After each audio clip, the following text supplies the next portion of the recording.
All right, guys, welcome back to the Gatekeeper scratch match. This week we are in Minnesota for the preserve, and I've got two competitors. I got Gannon and I got Alden. Thanks for joining us, guys, and let's get into the action. Oh, I like how we're starting out. Yes. That's, we're in the fairway. Miracle kick. That's Fairway. unfreeable from there. Did you have Sour Patches this morning for your power up? I didn't. No? I had a banana. Yeah, I'm eating super healthy now. What is that, one day in a row? It's one day. Kind of blocks me.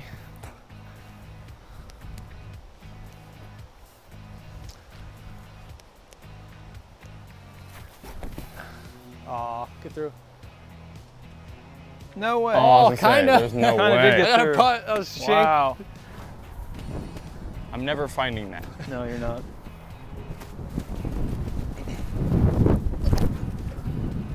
Oh. Oh, I did the same thing. Oh, you wanted it's to join Not me. as bad though.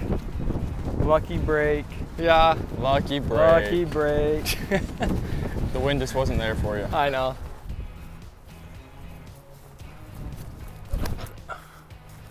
That's a good, oh, that's beef. It is, dude. I didn't expect that. Sit. Oh, we're good. No. Skip in. Woo. Did it almost skip up? Almost. Okay. Nice, two. All right. Thanks. Lucky two. Is that a star frame? Yeah, Oh, star wait. frame minus this guy. Yeah. I mean, pretty much every hole's a star frame minus somebody. That's true. Minus the whole card. Oh, my. It dropped. What the heck was that? That's Skip way out of the worse. grass. Nice.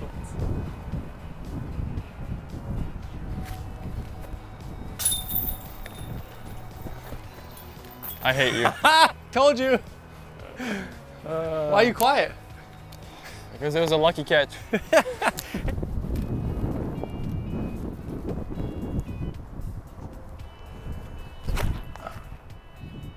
Smushed. That's really good. So good. Sit. It does Nice. need to sit. Uh-oh. Oh, it's gonna go in. Go in. If Rick gets it in less All mulligans, right. I say he wins. I should win. I don't have to use my mulligan. Yeah. All right. Jams at Take home. that. Looks like Ricky wins. Nope, Looks that's like I not- take the win. Yep. Thanks for coming Nope, out, guys. nope, Thanks nope, for watching. Nope. Have a good day. Did I make this? All right, guys, thanks for watching. Glad to have the Prodigy guys on here at the Preserve. Me and Gannon ended in a tie, so we're gonna have to do a Ironman rematch, scratch match somewhere. So stay tuned for that. And thanks, Alden, for joining us. We'll see you guys next time. Yeah, I can get you some more. It's really good for you. It's got like, butter's got fat, and like good fats in the morning are really good for you. Looks like Doesn't it like help whatever else you eat retain with you for the rest of the day? Exactly. Helps you retain nutrients. It might be okay if we're like near the deck because I didn't bring the microphone Ah. because I figured like Yeah. Wouldn't be. Your decision, you know what I mean? Yeah. With the tests and how the antibiotics, Yeah. the only way it'll reach it now is The box, I can put my branded on there. oh, so they'll ship in this box. Yeah, it's kind of cool, like for branding. So I'm out here in the preserve. Had some time off and was able to get my knee healthy. Took some time in California and got my knee drained and got some MRIs on it, got some X-rays on it, and was able to really kind of figure out what was going on and really get to the root cause of what was causing my knee to flare up. I played through it at OTB, and that was my last event before taking about a month to a month and a half off. I missed the whole Northwest Portland swing, which is a total bummer. So the biggest thing in my journey that I found out is when Lyme disease is flared up in a joint, like with my knee, that's the best time to attack it. And so that's why working with my nutritionist and working with my Lyme literate doctor, we came up with a game plan to start taking the 3 antibiotics that I've started, and now that they're exposed in the joint, and that Lyme's like a spirochete and it screws into your joints, and now that they're flared up, that's the best time to attack them and kill them, as opposed to taking them taking the antibiotics when it's dormant in your body, it's not nearly as effective. And so fast forward into the tournament, the knee is still just, there's weakness there, and it's just not fully there. And so it's tough to really build confidence, and it's frustrating because my game, my body, everything else is in great shape, but the sun just weakens me to the point where it just it kills your confidence a little bit because, I'm strong. I can, my body's resilient, my mind's resilient. And then you just have this small little thing that's just, jabbing at my confidence, jabbing at my mental frame. And it's tough for me is I'm really proud of, and I'm hoping, this week at the Preserve is another situation like OTB where I can fight through and have a great finish and really, just be proud of how I'm playing considering. Can you just like throw the match? Nah, not right now. So does glass just give you 20? Yeah. Read it. There's really no difference. It's just like this super small thing.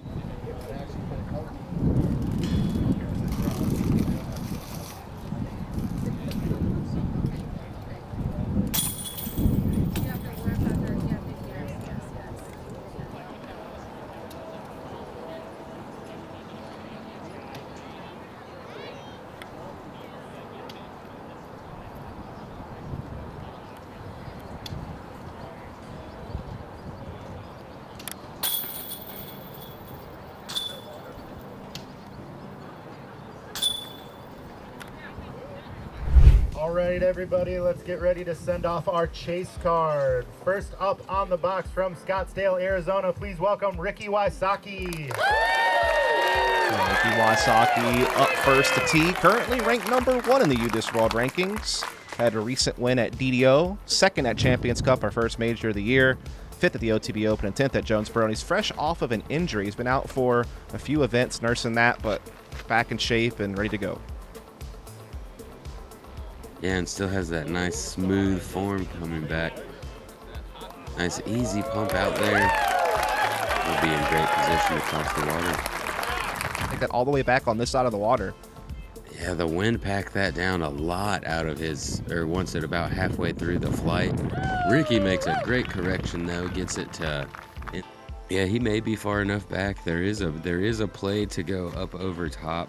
I don't know how much of a birdie play it is, but Big Arms could possibly do that from back in that area. That's a great move on that, as long as it didn't skip too much into that tall grass. He loves these little touchy forehand shots. And you can see why right there. He puts it up there inside the bullseye. You're out in the open and having this water carries, you definitely play away from the OB, and the wind pushing a little bit left to right here. Ricky gonna make that correction. Yeah, I can tell you from experience that is a very overstable disc that he just threw, one of the newer ones out. Yeah, an incredible power without much movement there out of the woods. It's like a two-step.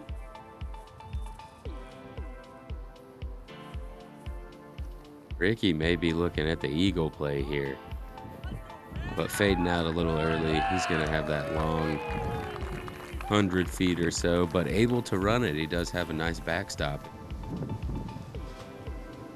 Albert just had that nice easy turnover and just kept on gliding. This looks great too. Oh my goodness. Gets past that tree or that first one you were talking about. Yeah, he's way past that tree. He's got about even with that tree, or maybe just past it, so maybe a little bit of a shorter approach than Tam. Let's see what Ricky's got here. He's already done a lot of work and looking to do the bulk of the rest of it here. Yeah, not wanting to, funny, with his hyzer angle on his putt, you would expect that to drop. You see the flags in the background moving left to right. Right side is a jungle. If you get in there, gonna most likely be pitching out. And this is gonna trickle right towards that jungle, as you said. Near the edge though, but a tough putt from a knee. But strikes the pole. Ricky is on a tear. Back-to-back huge putts. Bucket hat's got him going. Final day Sunday, pulling out the buckets.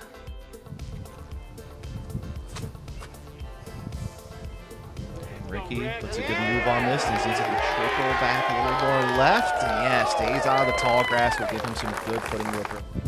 Should be about 55, 60 feet there. Small opportunity for the birdie. Ricky hunting for his 5th in a row here, and that drive will certainly put him in circle 1 to give him the shot at it. Much tougher.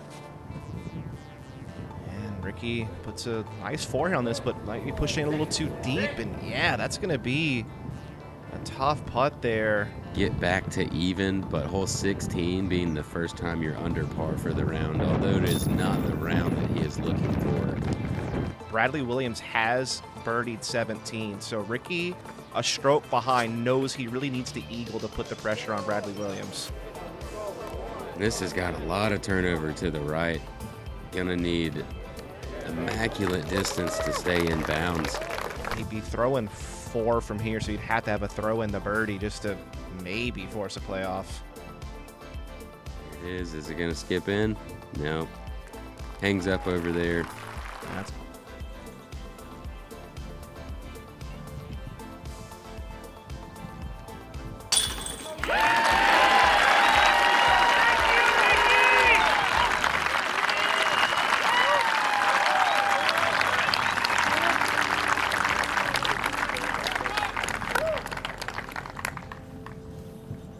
And that's the part of the thing in sports is like, you know, your competitors, they're gonna, you know, say, oh, you know, I hope you feel better and all this other stuff. But at the end of the day, you want to, you know, I'm there to compete. I don't want to, you know, I'm not making excuses, but it's just, you know, it's a reality that I'm living with. And for me, it's, you know, I'm trying to play the best of my ability every week, no matter whether my legs, you know, at barely working.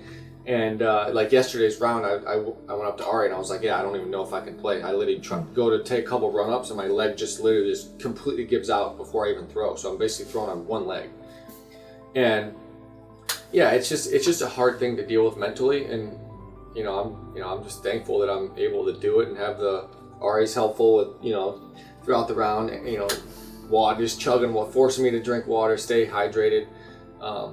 But yeah, I'm looking forward to the opportunity today, going into the final round at the Preserve, to have another good finish and have a chance to win. I mean, if I'm having a chance to win with, you know, pretty much one leg, I mean, it's for me, it's the small things, and you know, there's like I said, there's always gonna be a winner and a loser, but in the long run, when you can build confidence even when you're at your worst, that's something that's really hard to do, because anybody can build confidence when you win. But you know, it's if you can build confidence off of something like fighting through adversity, I mean, that means that when you're healthy, you're gonna be that much better than you were before you really learned how to deal with adversity when you're at your worst.